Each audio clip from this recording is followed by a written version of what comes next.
또 그가 큰 소리로 내 귀에 외쳐 이르시되 이 성읍을 관할하는 자들이 각기 죽이는 무기를 손에 들고 나오게 하라 하시더라.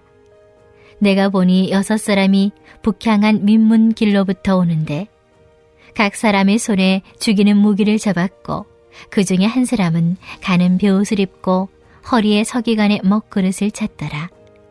그들이 들어와서 노제단 곁에 서더라.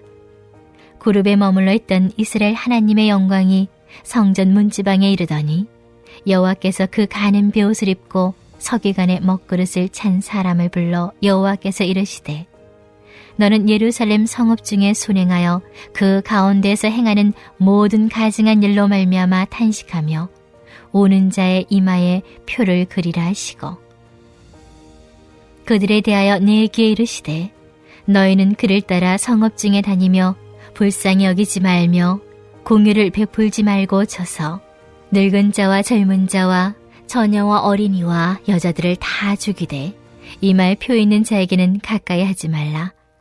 내 성소에서 시작할지니라 하시매 그들이 성전 앞에 있는 늙은 자들로부터 시작하더라. 그가 또 그들에게 이르시되 너희는 성전을 더럽혀 시체로 모든 뜰에 채우라. 너희는 나가라 하시매 그들이 나가서 성읍 중에서 치더라. 그들이 칠 때 내가 홀로 있었는지라 엎드려 부르짖어 이르되 아하 주 여호와여 예루살렘을 향하여 분노를 쏟으시오니 이스라엘의 남은 자를 모두 멸하려 하시나이까.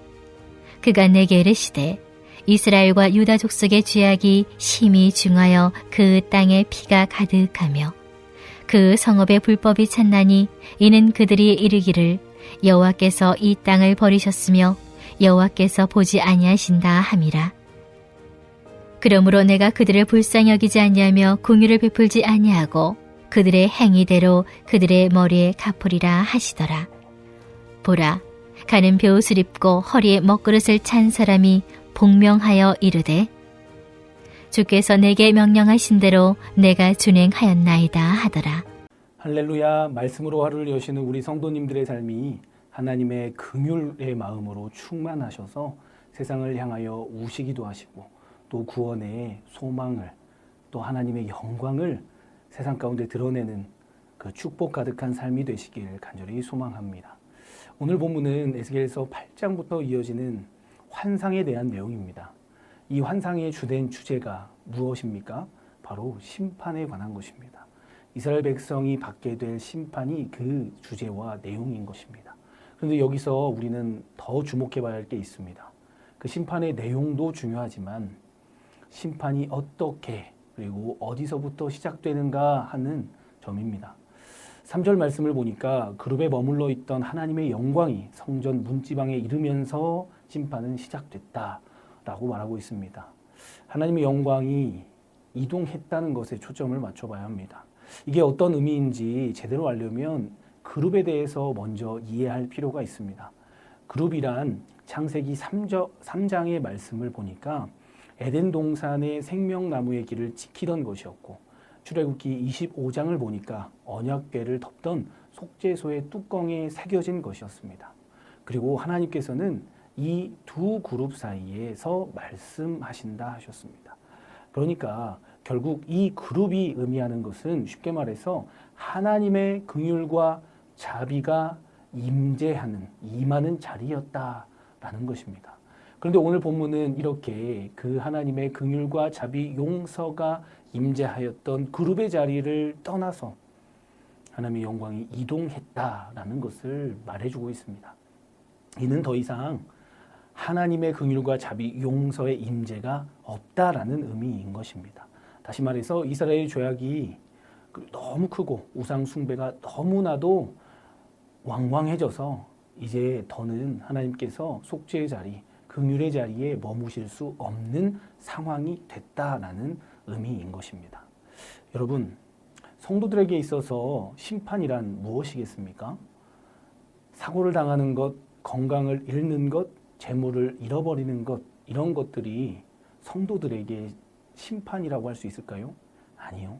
성도들에게 있어서 진정한 심판이란 우리에게서 하나님의 긍휼, 하나님의 자비가 떠나버리는 것이 심판인 것입니다. 오늘 본문은 바로 이거를 강조해 말해주고 있는 것입니다.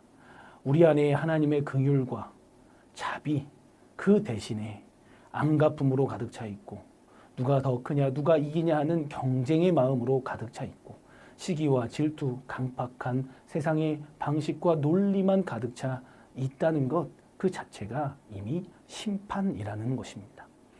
진정한 성도들에게는 하나님의 긍휼이 살아 있을 것입니다. 하나님의 자비가 살아 있을 것입니다. 용서도 가능할 것입니다. 왜 그렇습니까? 우리 주님께서 그러셨기 때문에 그렇습니다. 죄인을 위해 자신의 목숨까지 내어주신 분이 바로 우리 주님이시기 때문에 그럴 수 있는 것입니다. 나는 죽고 내 안에 주님만 살아있는 게 진정한 생명을 얻는 길이고 구원의 길이라는 것을 믿고 그것을 따르는 사람들에게 이런 은혜가 있게 되는 것입니다. 그러므로 진정한 성도들에게 주님의 긍휼의 마음이 있을 뿐 아니라 그 긍휼을 흘려보낼 수 있는 넉넉함과 풍성함까지 있게 되는 것, 그것이 우리가 바라고 꿈꿔야 할 일인 것입니다. 우리 주님은 우리 모두가 이런 넉넉함과 풍성함 가운데 거하시기를 원하십니다. 그런데 그 긍휼과 자비 그런 것들은 온데간데 없고 세상의 온갖 방식들, 그게 우상이 되어서 그것에 매몰되어 살아간다? 그것이 하나님 입장에서는 그 상태 자체가 이미 심판의 결과인 셈인 것입니다. 여러분, 우리 마음 가운데에 평안이 충만하시길 소원합니다. 우리 마음에 주님의 긍휼과 자비가 충만하시길 주님의 이름으로 간절히 축원드립니다. 아멘. 오늘 본문은 우리가 그렇게 하나님의 긍휼이 떠나버린 심판의 인생을 살아가지 말라라고 말씀하고 있는 것입니다. 그 대신에 하나님의 긍휼 안에 거하는 인생을 살고 또 그 긍휼로 사는 인생, 그 긍휼을 전하고 선포하는 인생을 살라라고 말씀하고 계신 것입니다. 이 인생은 오늘 본문 4절 말씀에 나오는 것처럼 이마에 표가 그려져 있는 인생입니다. 여기에 나오는 이 표란 히브리어로 타우라는 글자입니다. 이 타우가 알파벳의 가장 마지막에 있는 글자, 낱말의 가장 마지막에 있는 글자이니까 그 자체가 이미 끝을 알리는 경고의 메시지가 됩니다. 그런데 그 표를 우리의 신체 중에 가장 잘 보이는 이마에 왜 두라고 했을까 잘 생각해 보면 결국 그 표를 많은 사람들이 보도록 의도한 것이라고 볼 수 있습니다. 그러니까 이 표는 경고의 메시지이기도 하지만 동시에 세상 사람들을 살릴 수 있는 긍휼의 메시지이기도 한 것입니다. 오늘 본문에는 그래서 긍휼을 베풀지 아니하겠다고, 불쌍히 여기지 아니하겠다라는 경고의 구절들이 자주 등장합니다. 결국 그 이유가 경고를 목적으로 하는 것뿐 아니라 긍휼의 마음으로 그 경고의 메시지를 보내는 것이라고 할 수 있겠습니다. 나아가 그 메시지는 성전을 향하게 됩니다. 왜 그 메시지가 성전을 향하게 되었을까요? 가장 첫 번째의 왜 성전이었을까요? 하나님은 성전을 바로 세우고 싶어 하셨기 때문에 그렇습니다. 성전이 가장 먼저 긍휼로, 주님의 긍휼로 채워져야 한다고, 그 긍휼로 돌아와야 한다고 말씀하고 계신 것입니다. 4절 말씀에 나오는 온 세상이 행하는 모든 가증한 일로 말미암아 탄식하며 우는 자들은 바로 주님의 긍휼이 있는 사람들입니다. 그것이 바로 교회가 되어야 할 줄 믿습니다. 교회에 바로 그런 긍휼이, 그런 탄식과 울음이 있어야 한다고 오늘 본문 말씀은 우리에게 전해주고 있는 것입니다. 우리 주님께서는 우리가 긍휼의 마음으로 살아가고 그 긍휼의 마음으로 세상을 바라보기를 원하십니다. 우리 주님께서는 그런 마음으로 살아가고 그런 마음으로 세상을 바라보는 자들을 찾고 계십니다. 주님께서 찾으시는 그 긍휼의 존재가 바로 교회가 되어야 할 줄 믿습니다. 그러므로 진정한 교회란 주님의 마음을 드러내는 표시가 이마에 있고 세상을 향하여 주님의 긍휼을 이 이마를 통해서 우리의 삶의 모습을 통해서 흘려보내는 존재입니다. 그런데 너무나도 안타깝게 오늘 본문에서는 그 성전마저도 그렇지 못하다라고 말하고 있습니다. 6절 말씀을 보니까 성전 앞에 있는 늙은 자, 어른, 원로, 그러니까 지도자들마저도 세상 논리와 우상에 다 넘어가 쓰러져 버렸다라는 것입니다. 그 안에 주님이 없다는 것이었습니다. 주님의 마음도 당연히 없겠죠. 자비와 긍휼도 당연히 없고요. 그들 가운데 세상이 모두 다 죽어가는 그 죄악된 상태, 그것을 보고도 눈물을 흘리며 통탄해하는 사람들, 그런 사람들이 교회 안에 없었다라는 것입니다. 주님처럼 눈물을 흘리고 십자가를 대신 져줄 그런 마음이 성전에서는 찾아보기 어렵다라는 말씀을 하고 계셨던 것입니다. 그런데 왜 성전에서부터 심판이 시작되는 것이겠습니까? 세상에 하나님의 말씀을 드러내고 하나님의 소망의 빛을 비춰야 할 교회가 그 역할을 제대로 못하니까 거기서부터 다시 시작해 나가시겠다라는 주님의 의지가 드러나는 것입니다. 교회가 가장 먼저 주님의 마음을, 주님의 긍휼을 품어야 한다는 엄중한 경고이자 메시지를 주고 계신 것입니다. 그렇습니다. 교회야말로 세상을 향해서 참 평안과 생명이 있는 주님의 길을 걷도록 인도해 내야 하는 통로이고, 또 세상이 죄악과 우상숭배에 물들어 있는 것을 바라보면서 탄식하며 울어야 하는 존재여야 한다는 것입니다. 그런데 그러지 못하고 있으니 교회가 이제 그런 존재가 되어야 한다라고 다시 한번 강력하게 말씀하고 계시는 것입니다. 교회야말로 세상의 소망이 되는 줄 믿습니다. 세상을 향하여 소망을 전해줄 수 있는 존재가 바로 교회여야 되는 줄 믿습니다. 그렇게 교회는 세상의 소망이 되시는, 소망의 빛이 되시는 주님을 드러내주는 통로가 되어야 하는 것입니다. 그러니까 오늘 본문에서 성전에서 시작된 이 심판은 결국 다시 성전을 세우시고 다시 성전으로부터 시작하시려는 하나님의 회복과 소망에 대해 선포하고 있는 것입니다. 하나님께서는 심판만을 원하지 않으십니다.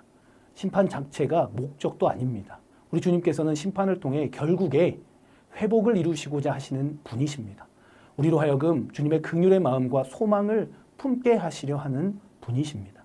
그러므로 교회는 세상을 향한 소망의 빛을 비추고 또 세상의 죄악과 온갖 우상에 빠져있는 죽어갈 수밖에 없는 그 안타까운 상황과 영혼들을 바라보면서 탄식하고 울고 그들을 향해서 주님의 말씀을 선포해야 될 줄 믿습니다.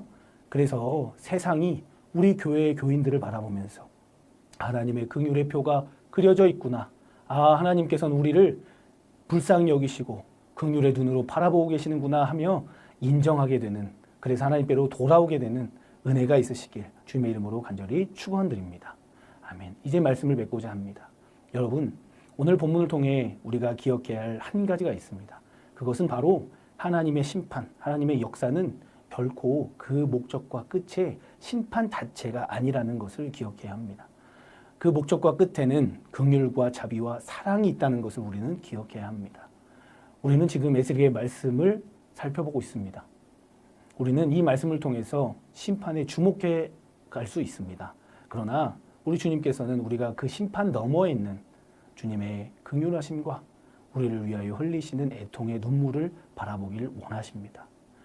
그리고 주님께서는 그렇게 심판하실 수밖에 없는 그 주님의 마음, 모든 가증한 일로 말미암아 탄식하며 흘리시는 그 눈물, 십자가를 통해 우리 죄를 심판하셨던, 자신의 독생자를 내어주셔야만 했던 그 한량없는 긍휼하심과 자비에 더욱 주목하고 집중하길 바라십니다. 오늘 본문 말씀을 통해서 우리의 믿음의 눈이 뜨여지길 간절히 소망합니다. 그래야 그 믿음의 눈으로 세상을 바라보고 주님의 긍휼과 자비하심, 사랑을 경험하는 저와 우리 성도님들 되시길 간절히 소망합니다.